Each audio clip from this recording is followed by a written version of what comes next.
AP deputy CM Pawan Kalyan పై విమర్శలు చేస్తే వైసీపీకి రాజకీయంగా సమాధి కట్టుకున్నట్లేనని విశాఖ దక్షిణ నియోజకవర్గ ఎమ్మెల్యే వంశీకృష్ణ శ్రీనివాస్ విమర్శించారు.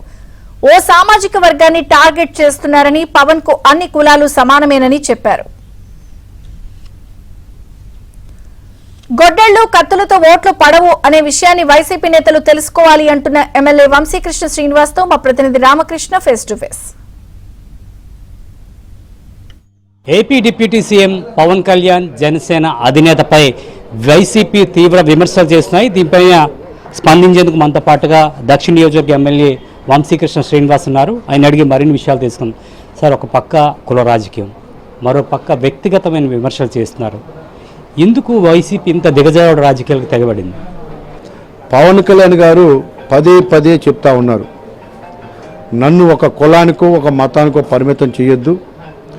తప్పు ఎక్కడ జరిగితే, గూండాలు ఎక్కడ ఉంటారో, దౌర్జన్యం ఎక్కడ చేస్తారో వాళ్ళ గుండెల్లో రైలు పరిగెత్తిస్తే పవన్ కళ్యాణ్ నైజం అనే విషయాన్ని పదే పదే చెప్తా ఉన్నారు. పవన్ కళ్యాణ్ గారు ఎక్కడి నుంచైనా పోటీ చేస్తారు. ఈ పులివందర పిల్లికుందా పవన్ కళ్యాణ్ గారు ఇవాళ జాతీయ స్థాయిలో గుర్తింపు తెచ్చుకున్నారు. 25వ ప్లేస్లో ఉన్నటువంటి పంచాయతీరాజ్ వ్యవస్థని దేశంలో నెంబర్ 1కి తీసుకొచ్చారు. మీరేం చేశారు?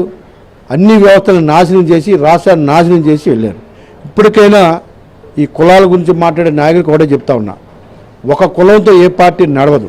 కులాల మధ్య స్విచ్బెట్టడమే జగన్మోహన్ రెడ్డి గారి యొక్క లక్ష్యం. మతాల మధ్య స్విచ్బెట్టడమే జగన్మోహన్ రెడ్డి గారి లక్ష్యం.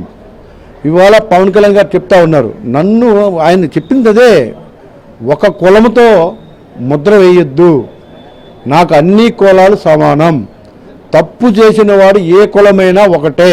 వ్యక్తిగతంగా విమర్శలు చేసేవారికి, కులాల గురించి మాట్లాడే వాళ్ళకి ప్రజలు కూడా గ్రహించాలి. ఇంకొకసారి మళ్ళీ జీవితంలో మాట్లాడకుండా బుద్ధి చెప్పే విధంగా ఇలాంటి నాని లాంటి వాళ్ళకి బుద్ధి చెప్తే ఇంకొకరు ఇలాంటి వేషాలు ఏరి ఇంకొకరిని విమర్శలు చేయకుండా ఉంటారు.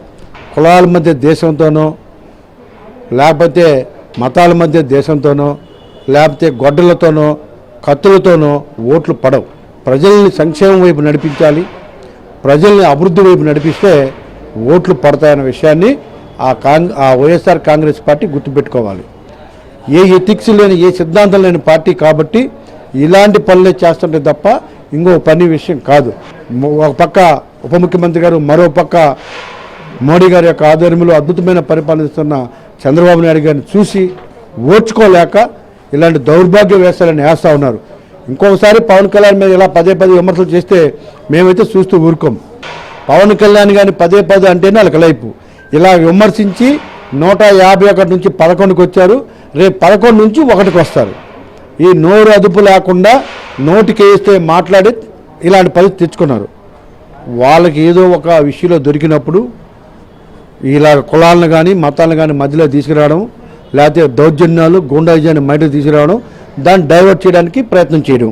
ఇవాళ లెక్కర్లో పూర్తిగా పేకల దాకా కూరుకుపోయింది ఆ పార్టీ. ఆ లెక్కర్లో నుంచి బయటకు రావడం చాలా కష్టం. దాని నుంచి బయటకు రావడానికి ఇలాంటి కుల మీటింగ్లు పెట్టిస్తాడు, కులాలను రెచ్చగొడతాడు. Video journalist రాజశేఖర్తో